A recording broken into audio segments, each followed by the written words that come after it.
Olá, Porto Velho, querida e amada capital simpatia. Olá, você de todo o grande estado de Rondônia, que me dá o privilégio da sua audiência. Eu sou Benito, esse é o nosso conteúdo Amazônia e estamos juntos com você aqui mais um dia para encurtar distâncias e levar até sua casa informações que são agregadoras de valor.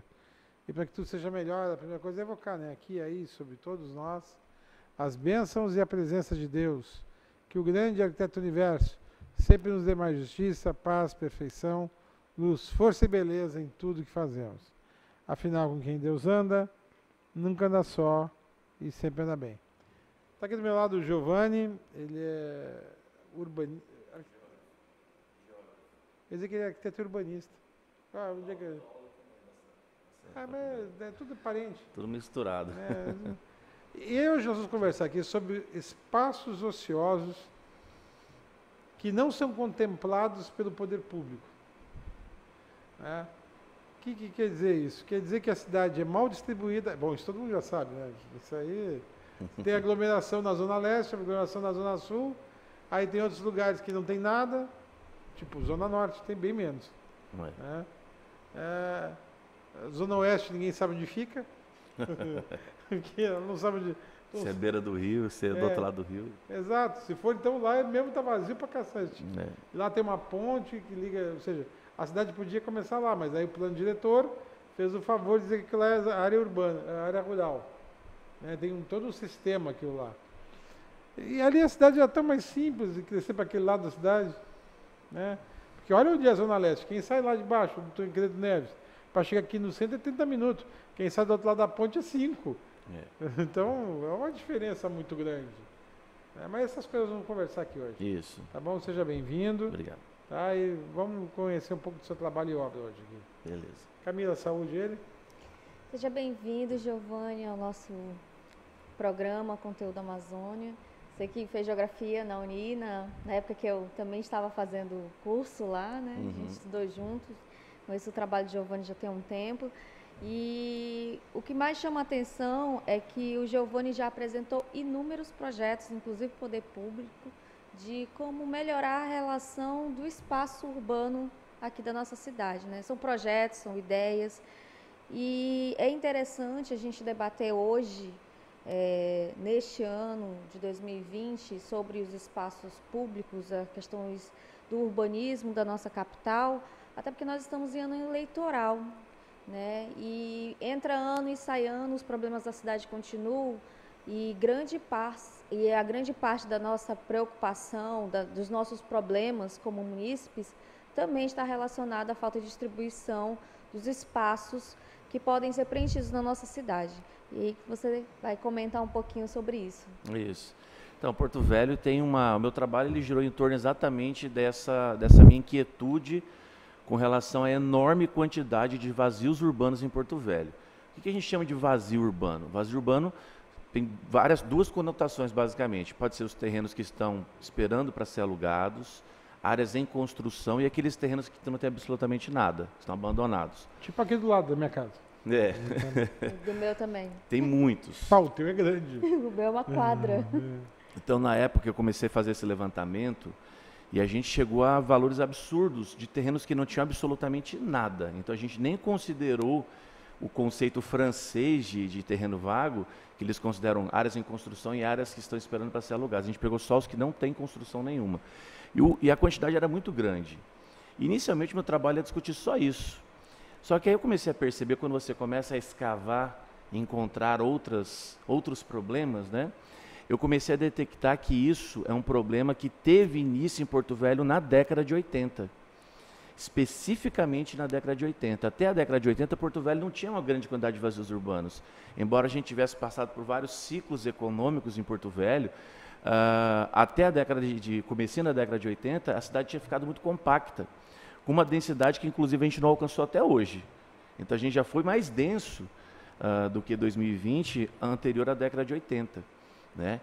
E, a partir da década de 80, a gente teve um boom. E aí eu comecei a tentar detectar o que é que causou esse boom para poder escrever minha tese. Né? E aí são inúmeros os fatores. que ocorrem na década de 80. Garimpo foi ele um deles? Não, calma. Depois da vinheta, gente. Tá? Depois da vinheta você vai enumerar eles para mim e a gente vai dissecar eles, tá bom? Pode ser. Vou chamar a nossa vinheta então, Eudes, por favor.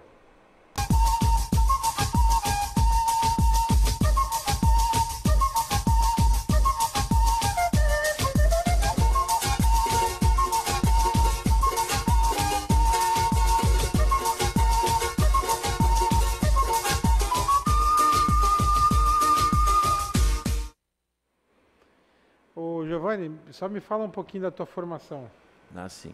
Eu sou geógrafo, formado na Universidade Federal de Rondônia, fiz o mestrado também na Universidade Federal de Rondônia e hoje estou doutorando na Universidade Federal de Rondônia com o mesmo orientador, meu pai científico, professor Eliomar, a vida toda. Perfeito. Bem-vindo ao barco dos que acrescentam. Tá? Agora sim, vai lá, comece. Giovanni, quando é que começou esse processo de boom, né? Esse inchaço populacional em Porto Velho e os problemas de estrutura urbana? Então, Porto Velho, a gente quando fala do crescimento dela, a gente usa normalmente esse termo do inchaço populacional. Só que não foi isso que aconteceu, não foi um inchaço populacional, foi uma distensão do tecido urbano. Ela expandiu sem ter tanta gente. Para você ter uma ideia, Porto Velho entre 1980 e 84, ela dobrou de tamanho. Isso nunca mais aconteceu em Porto Velho, nem com usina, nem posterior às usinas. Então a gente saiu de mais ou menos 19 quilômetros quadrados para 40. Então dobrou em 4 anos. Se a gente for pegar a década de 80 inteiro, o crescimento de Porto Velho chegou a 380% da malha urbana. O que não necessariamente significa que ela estava ocupada, significa que ela foi loteada. Então a gente expandiu para 2 regiões que ainda não havia sido ocupada, né, e loteada, que é a Zona Leste e a Zona Sul. A gente teve na década de 70 um plano diretor, que não se chamava plano diretor na época, se chamava PAI, que era um plano de ação imediata, que foi estudado por um outro cientista daqui de Porto Velho, que é o professor Giovanni Barcelos. E nesse PAI ficou... Que ano foi? 72. Giovanni Barcelos. Giovanni Barcelos. Ele fez um estudo minucioso sobre esse plano. Assim, resumidamente, esse plano dizia, não é para expandir para a Zona Sul, porque existem uma enorme quantidade de nascentes e um relevo de difícil ocupação. É verdade. Né? E a BR cortando, a gente sabe que BR você acaba dividindo cidades. E aquilo vai acabar virando uma cidade um dia por causa disso. Exatamente. E para a Zona Leste havia uma indicação de ocupação seguindo os eixos das vias já existentes, que eram hoje a Avenida Jorge Teixeira. Eu falei Tancredo Neves, não, a Avenida Jorge Teixeira. Ela tinha um pouquinho de expansão ali na região de Nova Porto Velho, em Bratel, mas ainda não estava consolidada para aquela região da Zona Leste. Essa indicação de ocupação era justamente pelo relevo plano, né, a facilidade de se lotear em relevos planos e a menor quantidade de nascentes e igarapés naquela região. Bom, o fato é que, quando a gente chega na década de 80, nós temos alguns agentes que fazem a cidade crescer, essa malha urbana, e criar uma especulação muito grande, que fazem explodir essa malha.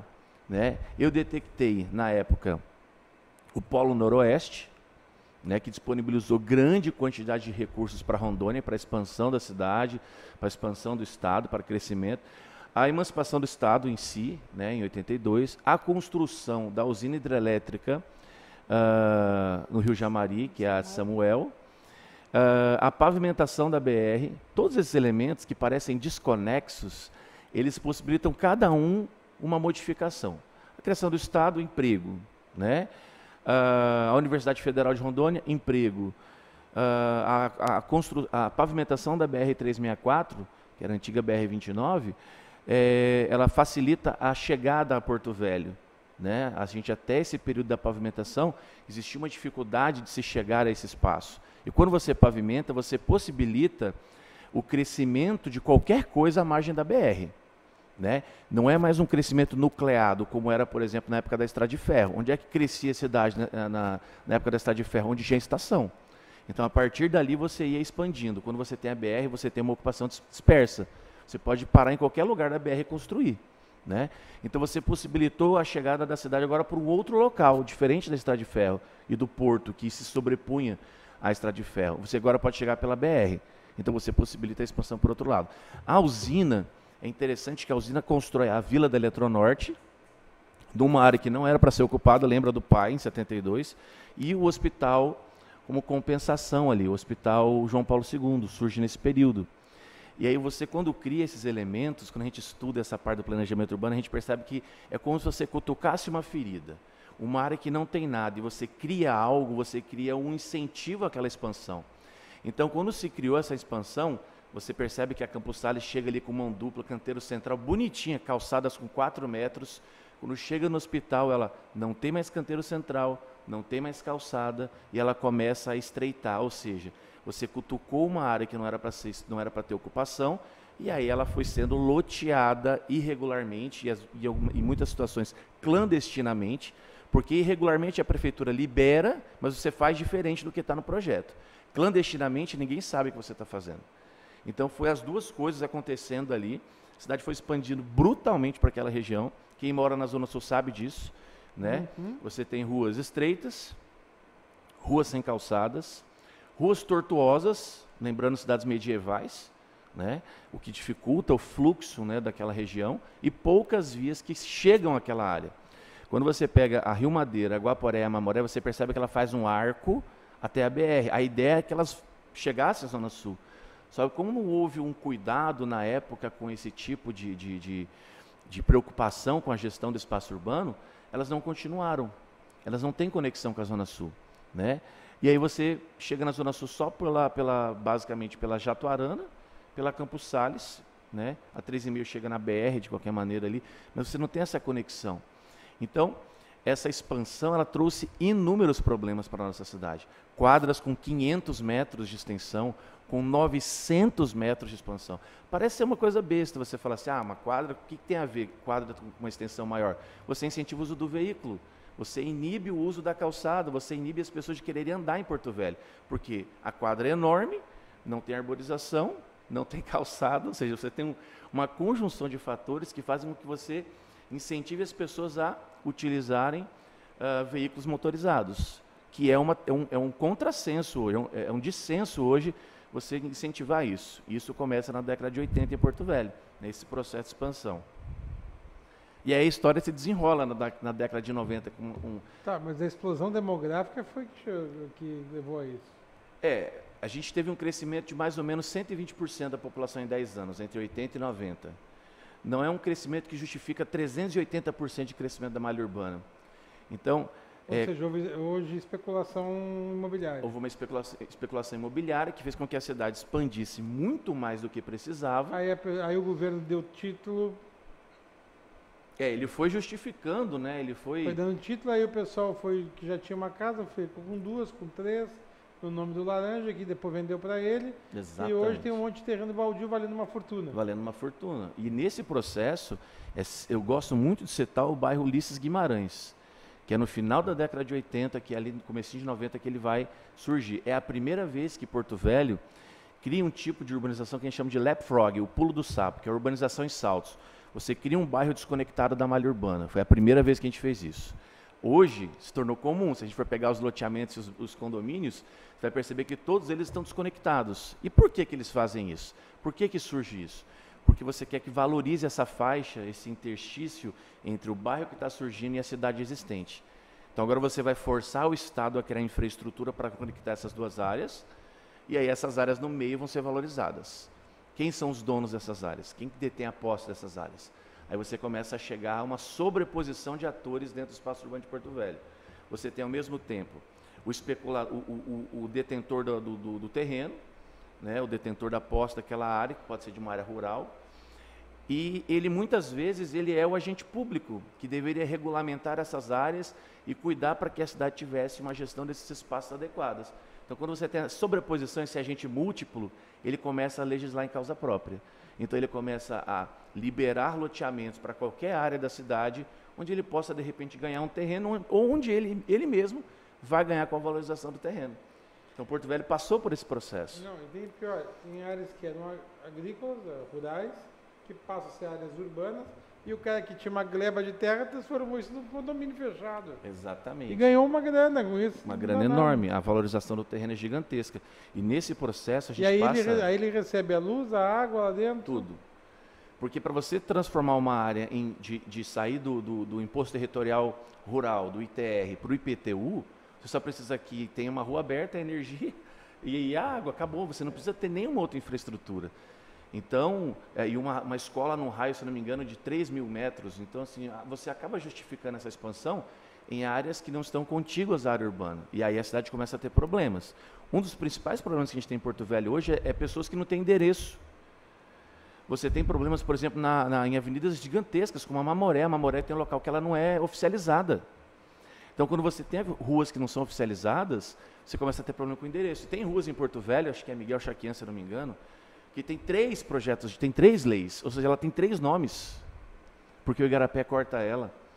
Então você tem uma série de problemas que foram se arrastando por gestões desde a década de 80 que não foram resolvidos, né? Você tem uma equipe de profissionais na prefeitura sensacional, de técnicos que trabalham em prol de Porto Velho, só que a gente sabe que o planejamento urbano, ele acaba esbarrando muitas vezes, quando ele não é blindado, como o caso de Curitiba, que o departamento de gestão urbana ele é blindado, ele não sofre interferência de gestão política.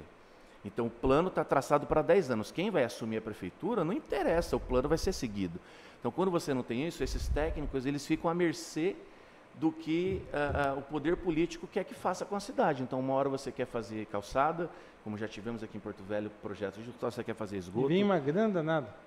Vem grana, e outra hora você quer arborizar, aí muda de prefeito, aí você quer asfaltar. Tirar árvore, aí tirar você árvore, colocar outra. Aí arranca a árvore, porque a árvore estraga a parte dos canos, a árvore foi mal plantada. Usa árvore inadequada, usa uma árvore exótica. Como é que você tem um estado que está dentro de um bioma que tem 1.500 espécies por quilômetro quadrado e você quer trazer uma palmeira imperial para Porto Velho?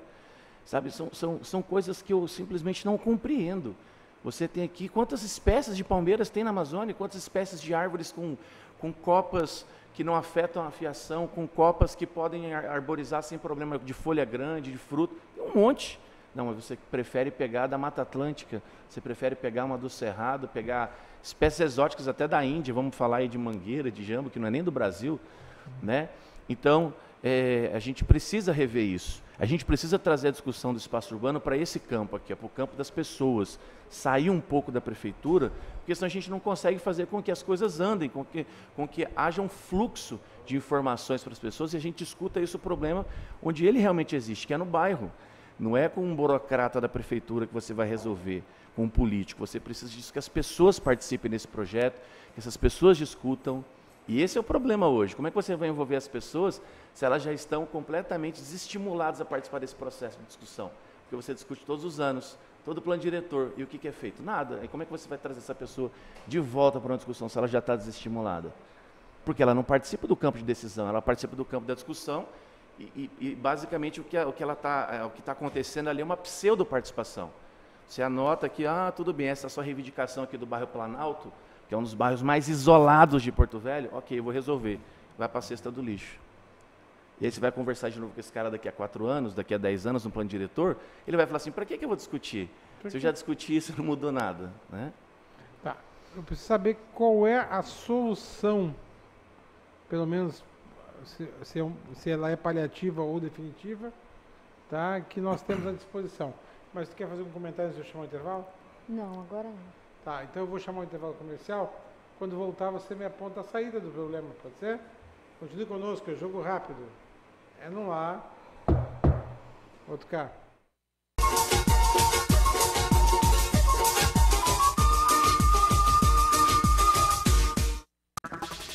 Não fique lagado. Nossa, acelera essa internet aí. Bora. Prepare-se para ser o rei do headshot com a Brasil Digital. Headshot. Velocidade de até 300 mega. Planos a partir de R$ 99,90.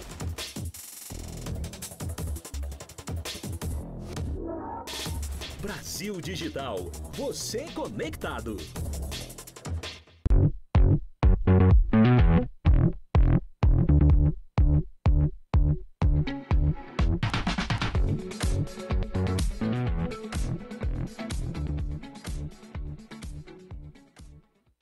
Portal O Rondoniense. Notícias de seu município, estado, do Brasil e do mundo. Sobre saúde, economia, política, esportes, cultura, tecnologias e muito mais. Com a credibilidade que você precisa. orondoniense.com.br. Sob medida.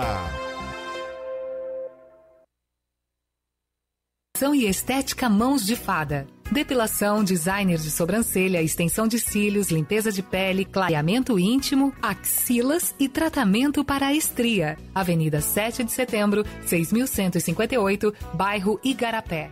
Você precisa cuidar da sua saúde. Está sem plano e cansado de ter que esperar?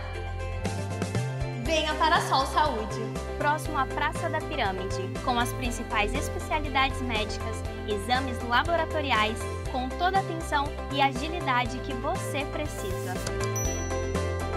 Afinal, saúde é coisa séria, não é mesmo? Sol Saúde, atendimento popular para toda a família. 3213-0163.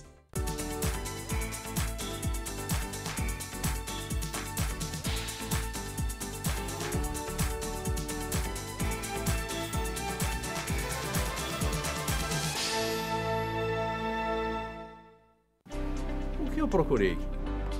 Tecnologia avançada. Método personalizado. Profissionais com credibilidade.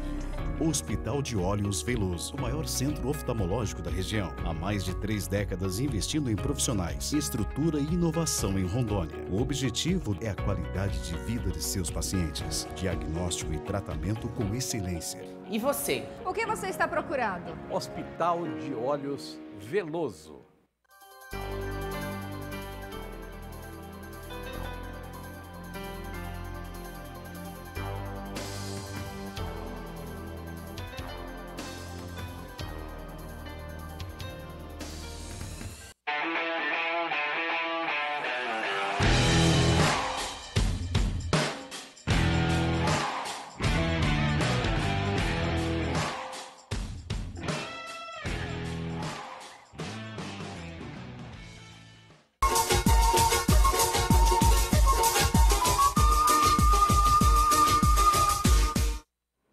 Bom, de volta. Soluções, mas antes vou dar a palavra à Camila. Giovanni, eu queria saber como é que está a situação do Estatuto das Cidades e as gestões municipais aqui em Porto Velho. Então, o Estatuto da Cidade é uma lei federal, né, progressista. Até hoje ninguém sabe como é que ela foi aprovada, porque é uma lei muito progressista, né, que defende desapropriação em caso de especulação imobiliária. E ela é a solução para esse problema. Para a gente resolver os vazios urbanos de Porto Velho e gerir esse espaço, buscando o que a gente chama de justiça social, né, a propriedade urbana cumprir a sua função social, é só a aplicação do Estatuto. Então, se você tem um vazio urbano e a pessoa não está ocupando, utilizando nada nesse terreno, ela tem que ser aplicado IPTU progressivo, passivo de desapropriação posteriormente. Isso não é feito em Porto Velho, isso nunca foi feito. E nunca foi feito por uma questão muito simples. Existe um agente múltiplo dentro da produção de espaço urbano de Porto Velho. Então, o mesmo cara que legisla é o que especula. Então, ele não faz, não promove a aplicação, né? E aí você tem bizarrices nesse processo de expansão, como é o caso do Cristal do Calama. No final de uma avenida que nem asfaltada é, né, no limite, a última rua do Cristal do Calama tem um pasto, tem boi.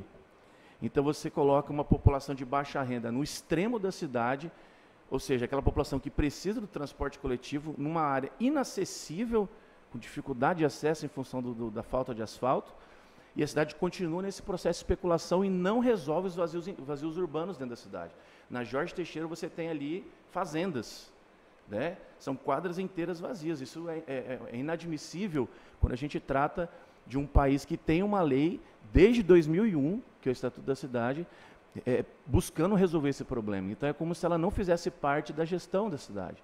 Então, isso tem que mudar, porque isso já resolve o problema. E aí evita, por exemplo, a expansão para essas áreas desconectadas da cidade, como a gente tem vários condomínios espalhados pela BR, pela estrada do cemitério, enfim. E aí você tem também a possibilidade de você reajustar esses espaços. Hoje a gente fala do transporte coletivo de Porto Velho, que tem problema de acesso, de superlotação, porque você não tem calha, você não tem caixa viária para esses ônibus circularem para todos os lugares. Né? Quando você entra no 4 de janeiro, você entra na Ananias, se vem um ônibus, o outro tem que parar, porque eles não passam, o raio de curvatura das vias não permite os dois ônibus passarem ao mesmo tempo. Então, esses problemas todos são decorrentes da expansão completamente desordenada que nós tivemos a partir da década de 80 em Porto Velho. Inclusive, se nós ocuparmos essa cidade hoje que está vazia, né, com vários vazios, a gente pode, por exemplo, evitar o processo de especulação do outro lado do rio, ou no eixo da Universidade Federal, ou no eixo da BR-364 sentido Cuiabá. Você pode ocupar esse espaço, tornando a cidade mais eficiente. Isso é eficiência, é uma eficiência econômica, você gasta menos, você torna a cidade mais dinâmica, porque você vai usar mais os espaços. Então, é um monte de problemas que você resolve só com uma aplicação de uma lei que já existe. Entendi. Bom, assim, hoje nós estamos vivendo a época eleitoral, tá? Você conseguiu já acompanhar o plano de governo de algum desses candidatos que... Porque assim, ó, eu já tive o privilégio no passado de ser candidato a vice-governador numa chapa. E eu não tive sequer a oportunidade de participar da formação da plataforma de governo daquela vez. Mas eu acho muito difícil que vai ter um cabra macho que vai querer implantar essa tua ideia. Porque eu acho que ela está correta. Você bota um secretário justo, com um técnico capacitado que conheça, e diz para o cara, manda chamar o dono e diz assim, olha, ou você resolve o vazio ou eu vou desapropriar. Né? E aí o que acontece? Os caras não... E aí eu duvido que algum desses candidatos a prefeito vai botar isso na sua... Porque isso aí afasta patrocinador. Afasta. Né? Mas assim, tu acha que dentro desse universo, sem dar nomes aos bois, tu acha que alguém aí vai ter coragem, o próximo prefeito, ou que seja o que tem, né, caso continue? Olha, eu tenho uma visão bem positiva do futuro. Eu acho que eu acho que vai dar certo, né? E eu acredito que deve ter alguém ali que vai querer fazer alguma coisa nesse sentido. Talvez de forma tão drástica assim, mexer na cidade inteira, talvez não, mas colocar um embrião, definir uma zona prioritária, que isso faz parte de discussões dentro do plano diretor. Olha, essa é uma zona prioritária de adensamento. Então, a gente começa com um quadrante, dentro desse quadrante a gente começa a aplicar o Estatuto da Cidade como ele deve ser aplicado, porque o quadro técnico da Prefeitura é muito bom. Os profissionais que estão lá, eu conheço vários, inclusive alguns ex-alunos meus, dentro da Secretaria de Planejamento, arquitetos, urbanistas. Então, assim, eles são muito bons, são muito competentes, mas eles esbarram nessa vontade.